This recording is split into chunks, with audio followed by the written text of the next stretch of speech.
Have you ever worked so hard, so incredibly hard, to build a life? The good life. The one with the right job, the right relationships. The one where you are seen as responsible, capable, kind, successful. You are the one who has it all together, the one everyone can rely on. You've checked every box society gave you, and then one day, in a quiet moment, maybe late at night, or in the stillness of an early morning, you look at this life you've built, this life that everyone admires, and you feel nothing. Or worse, you feel a quiet, suffocating dread, a feeling that you are an impostor in your own story, an actor who has been playing a role for so long, you've forgotten your own face. If you have ever felt this hollow ache at the center of your success, you are not broken, you are not ungrateful, you are perhaps just beginning to wake up. What if I told you that this very drive, this relentless, virtuous pursuit of being good and successful, is the most dangerous thing you possess? What if I told you that the life you are living, the one you've sacrificed everything for, isn't actually yours? This is the great paradox that the monk and mystic Thomas Merton warned us about. He called it the danger of the false self. Now, I need you to hear this. This is not a call to anarchy. I am not suggesting you burn your life to the ground. I am not suggesting you abandon your responsibilities, quit your job and leave your family. That is not wisdom. That is very often just another more dramatic performance of the false self. The rebel is just as much a mask as the conformist. No, this is about something much quieter, much more subtle, and much more profound. This is not about changing the circumstances of your life. It is about changing the center from which you live. You see, the false self, it's not an enemy. It was a necessity. It was the mask you had to create as a child to be safe, to be loved, to be accepted, to navigate the world. It was your armor. It protected you. It got you this far. And you can be grateful to it for that. But here is the danger.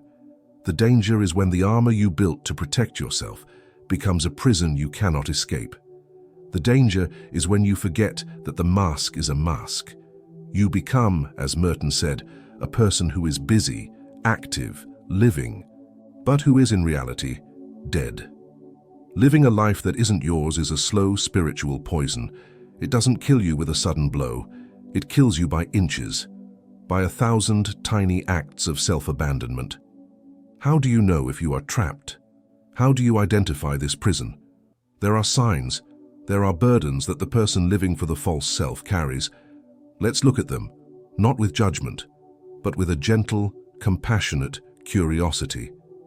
Think about your life.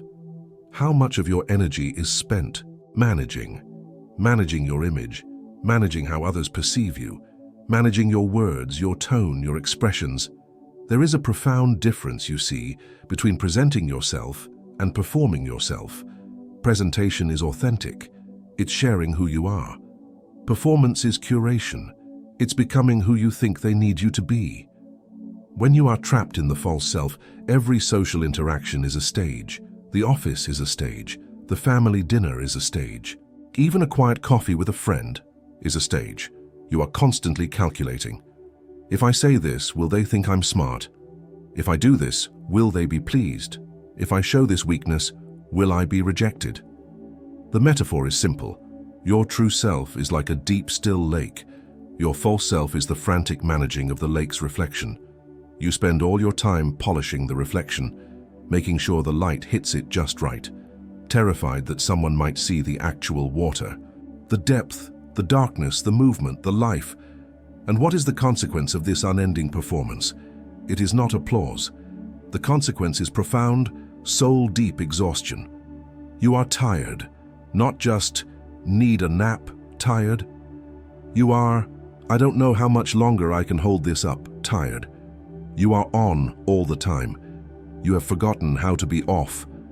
You feel lonely, even when you are surrounded by people, because you know, deep down, that the person they love, the person they admire, isn't really you, it's the costume.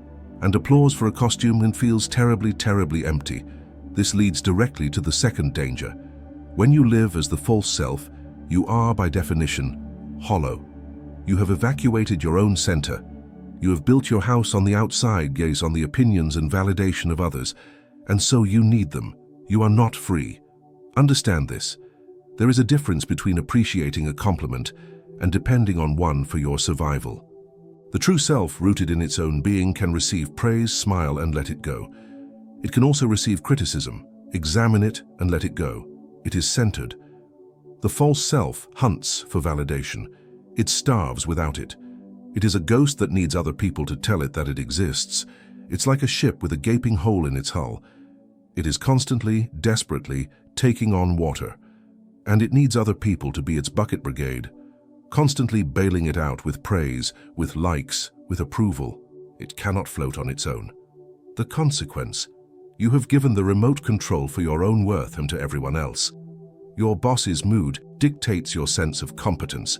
Your partner's approval dictates your sense of desirability. The fleeting opinions of strangers on the internet can build you up or shatter you. You live in a quiet state of terror because you are completely, helplessly dependent on an external world that is by its very nature fickle and changing. You are terrified of the day the validation stops because you fear that if the echo disappears, you will disappear with it. Now we come to one of the most subtle and most corrosive poisons. This isn't the loud, explosive anger of a great injustice. This is the quiet, simmering, toxic resentment of the good person. The false self is often a helper, a people pleaser. It is the one who says yes when its entire being is screaming no. Why? Because the false self believes, my value is in my utility. I am only lovable if I am useful. I must be the responsible one, the one who carries it all, or I will be abandoned. So you say yes. You say yes to the extra project. You say yes to the friend who only calls when they need something. You say yes to family demands that drain you. You say yes to a life path that makes you miserable because it's what was expected of you. But here is the law of the soul. Your no does not disappear when it is not spoken. It just goes underground. Every time you swallow your no, every time you betray your own boundaries, it turns into a small, hard stone in your gut. After years, decades of people-pleasing, you are carrying a mountain of these stones, and you wonder why you feel so heavy. You wonder why you feel so bitter. You wonder why you have a short fuse with the people you love. That is the resentment. It's the accumulated poison of 1,000 tiny self-betrayals. The consequence is that this resentment seeps out. It poisons your relationships. You smile at the very people you secretly blame. You perform acts of service. But your heart is full of obligation, not love. Love cannot exist where integrity is absent. And the most tragic part? The person you are really angry with isn't them. It's yourself.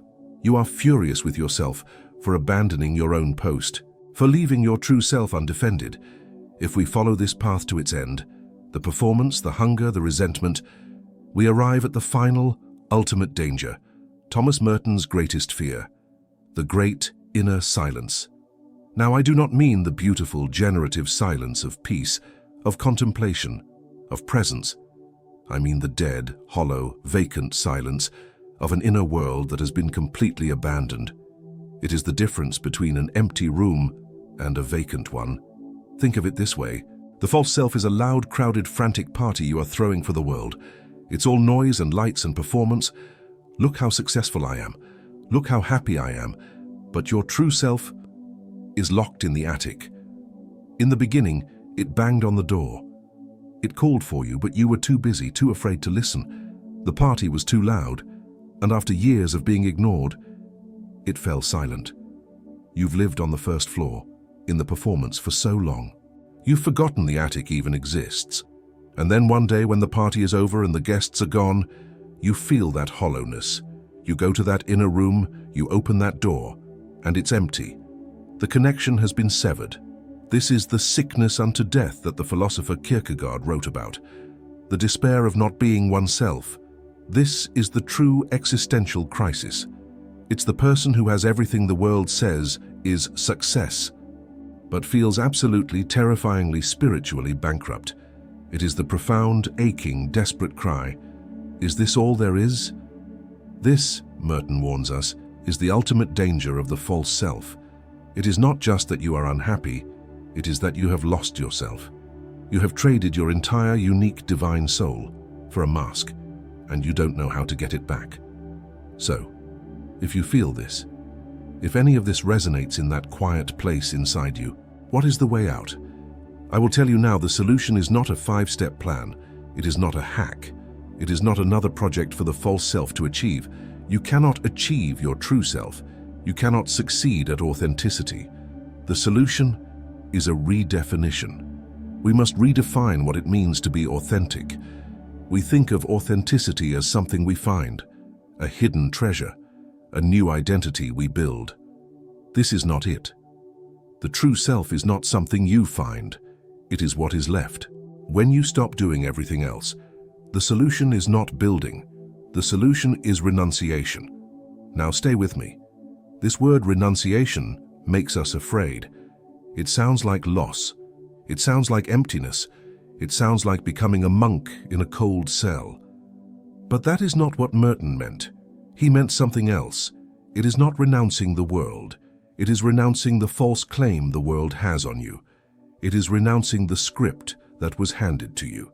It is renouncing the frantic, desperate need to be anything other than what you are right in this moment. The path is not one of action. It is one of non-action. It is the courage to stop performing, to stop chasing the echo, to stop saying yes when you mean no. This is terrifying because the false self will scream. It will tell you, if you stop, you will be abandoned. If you stop, you will fail.